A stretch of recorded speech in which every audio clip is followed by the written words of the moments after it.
Est-ce que là, vous pouvez me parler un petit peu pendant la navigation? Alors là, donc on est à 7 km heure.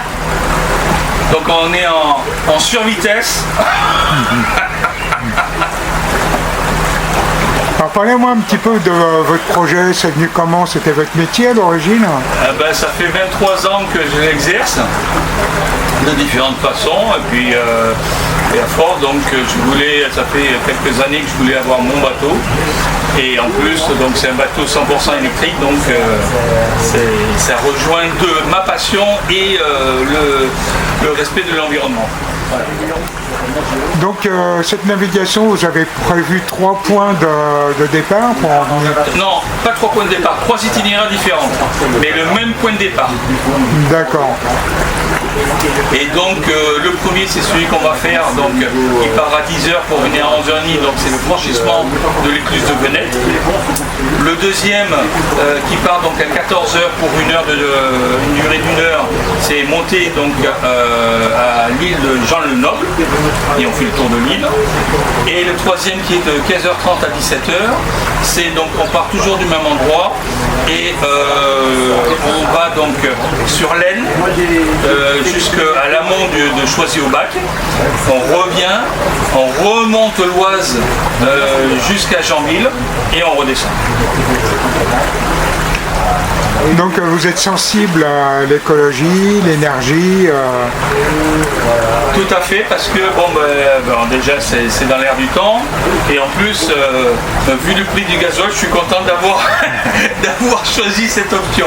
C'est sûr qu'il y a un coût d'investissement effectivement, mais bon après voilà, on le retrouve dans la durée. C'est un bateau que vous avez fait construire? Oui, donc je fais construire dans fabrication française à Caen par la société Millican Boat. Et donc il a été la fin de la construction a été vendredi dernier.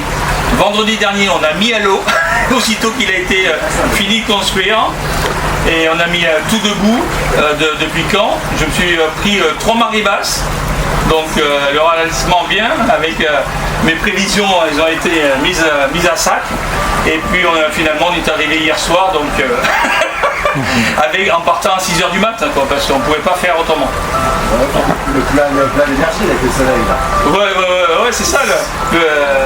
C'est bien et c'est pas bien parce que si on veut monter en puissance, on consomme et comme ça, suivant le soleil, ça fournit pas assez quoi. Donc je suis obligé de m'arrêter dans des ports où je puisse me rebrancher. Sauf les 2 derniers jours là, on a réussi sur l'Oise. Dès qu'on a attaqué l'Oise, donc on a fait toute la Seine-Maritime. On a fait Honfleur, Caen, Honfleur par la Manche, Honfleur, Rouen, Conflans-Sainte-Honorine par la Seine. Et hop, on a viré donc sur l'Oise. Et puis donc depuis là, on a réussi à gérer.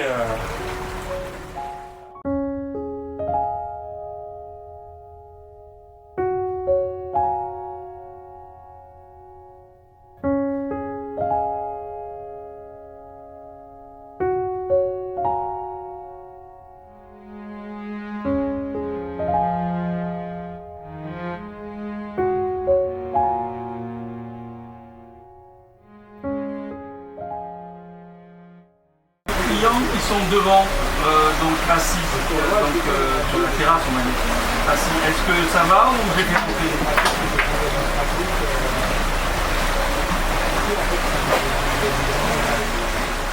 Il est un peu immergé dans le décor. Donc là, j'ai appelé l'éclusier, d'accord, comme ça il prépare l'écluse, comme en plus là sur l'Oise, donc il y en a 2, c'est de double écluse.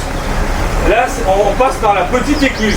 Elle fait que 125 mètres de long par 12 mètres de large. La grosse qui est à côté, elle fait 185 mètres de long. Voilà. Qui est considérée comme du grand gabarit. D'accord? Puisque vous pouvez avoir des paquebots fluviaux jusqu'à 135 mètres. Et donc des convois poussés, c'est-à-dire un pousseur qui est équipé de 1000 chevaux avec 2 barges. Donc le pousseur il fait 20 mètres. 2 barges devant de 80 mètres chacune. C'est 160 plus 20, on a qu'à 180 mètres sur les 185 mètres. Et ce qui est sensationnel, c'est quand vous avez l'occasion donc d'être derrière ces gros bateaux qui font 11,40 m de large en fonction de l'importance du trafic. Je veux dire, s'il y a par exemple un bateau de 120 mètres qui arrive, je ne peux pas repasser immédiatement. On a grillé le feu. Oui, bah, il a oublié de mettre au vert là.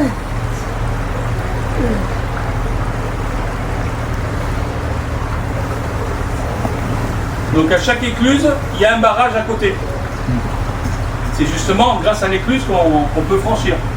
Comment sauter le barrage, bon, je ne me suis jamais aventuré, ça peut être possible. Il y a un jet ski qu'il a fait au nord de Lyon. Il a compris sa douleur. Hein.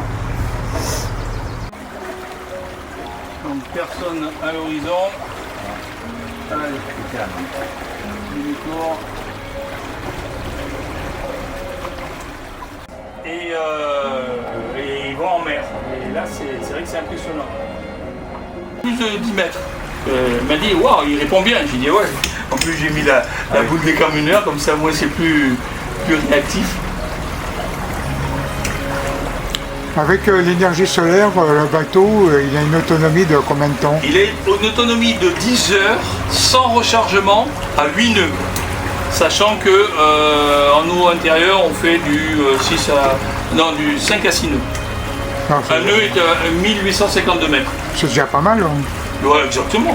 Mais moi j'aime bien, je préfère et puis les gens sont attirés par une navigation douce plutôt que une navigation rapide. Rapide, c'est pour la mer, quoi. C'est pas. La particularité dans ce sens-là, c'est qu'il ne faut pas se mettre trop près des portes à mont. Parce que vous allez voir les remous. Aspiration. Ouais. Faut être aspiré par le truc. Hein. Ça fait ouvre-boîte.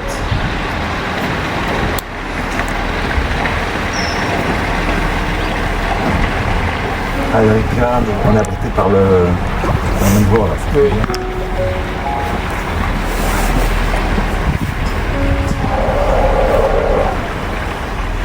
T'es planté. Allez. Ils sont pas arrivés spontanément le long des berges. Oui, il est déjà 11h moins le quart. Hein. Ça fait 3 quarts d'heure qu'on est parti. Ah, ouais. Donc vous voyez, ça passe, mais à une vitesse folle. Pourtant, on va moins vite qu'on a l'habitude en voiture.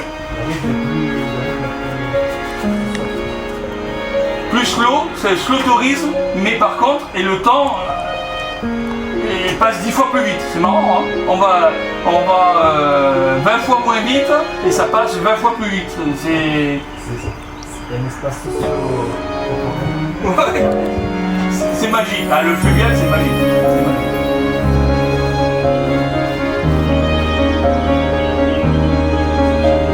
Et puis le plus sympa, donc j'ai investi dans des taux, vous avez vu au-dessus de vous, là, sur le bateau. Ce que j'ai roulé, ouais. Comme ça, je les déroule à l'extérieur des barres de fer là-bas, hop, je ferme là, et même quand il pleut et tout, c'est génial. Les couleurs changent et tout, c'est un bateau qui peut être exploité là, tout le temps. Je suis embarqué là-bas, je veux dire que le bateau est plus large. de mer. Bon, ça équivaut pas encore à une Mercis Merced. Hein. Ah d'accord, tu veux jouer ça. Et attends que monsieur Rousseau soit parti, on va régler nos comptes. Ah non, c'est sûr, non, mais il n'y a rien à voir. Rien à voir. Mais La saison dure de quand à quand? du 1er janvier au 31 décembre. Ah bon? Bien sûr. Et ce que je viens de dire, j'ai investi dans les taux et tout, c'est pour travailler tôt. Je vais peut-être me garder un mois pour entretenir le bateau, mais c'est tout. Mais Après, c'est. tu penses avoir des visites en mauvaise Ah oui, parce saison que en fait, ce qui n'est pas dans la tête des gens encore et que j'ai fait sur la Saône et que j'ai bien marché, c'est instaurer aux gens que quand il pleut ou quand il fait gris ou quoi, les couleurs changent et tout, c'est vraiment extraordinaire. Donc je veux dire, c'est à ne pas louper, quoi. C'est comme si tu parlais de l'automne avec la tombée des feuilles et tout, quoi. Alors, une question peut-être indiscrète. Non. Donc tu as fait une école de navigation Une auto-école. auto-école. Ouais. D'accord. Je me suis formé moi-même. Ben, en fait, je me suis formé avec des mariniers. examen. Oui, bien sûr.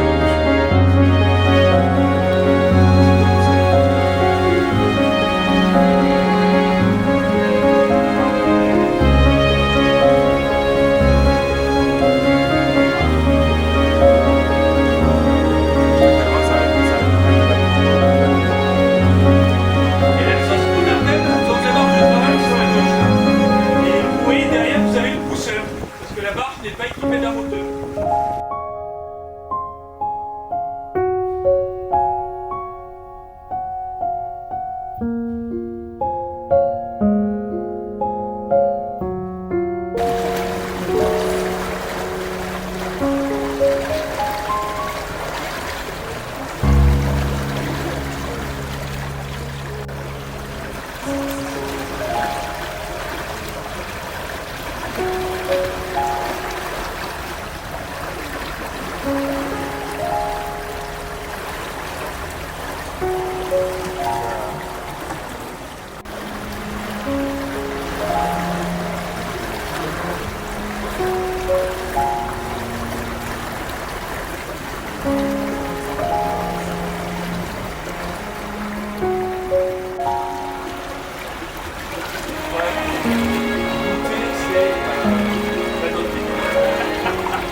Bon, nous arrivons à la fin du voyage, donc vraiment très sympathique. Tu nous as expliqué un petit peu les rudiments de la navigation, les dangers et surtout la sécurité. Je te demanderai un petit mot de fin. Ah ben là, on a fait une demi-heure une heure et demie de navigation avec le franchissement d'une écluse. Vous voyez, j'ai déjà questionné les clients, ils trouvent ça très court, quoi, parce que effectivement, on navigue à 5 km/h, donc 20 fois moins que sur la route, mais le temps passe 20 fois plus vite, quoi. Comme je t'ai dit tout à l'heure, c'est déjà le... Mais on fait demi-tour déjà, bah ouais. Oui, parce que le franchissement d'une écluse est très aléatoire dans le sens où quand on est sorti de l'écluse à Laval, si jamais il y avait un bateau qui montait et donc qui prenait toute l'écluse, on était obligé d'attendre 40 minutes. Donc c'est très aléatoire. Donc c'est pour ça que le mieux c'est franchir l'écluse, hop, et après on est libre de faire, vous voyez, là donc on arrive au poste de débarquement, comme il reste encore du temps, eh ben, on va aller plus haut. Donc la base c'est 1h30 de... Ah oui, donc là, donc le matin c'est 1h30, à 14h c'est 1h, et à 15h30 c'est 1h30. Le temps c'est le temps, c'est minimum le temps indiqué. Après si ça dépasse, ça c'est mon problème, c'est moi qui prends. Mais ils n'auront pas jamais moins. Sauf cas vraiment exceptionnel, mais bon, j'en ai jamais connu.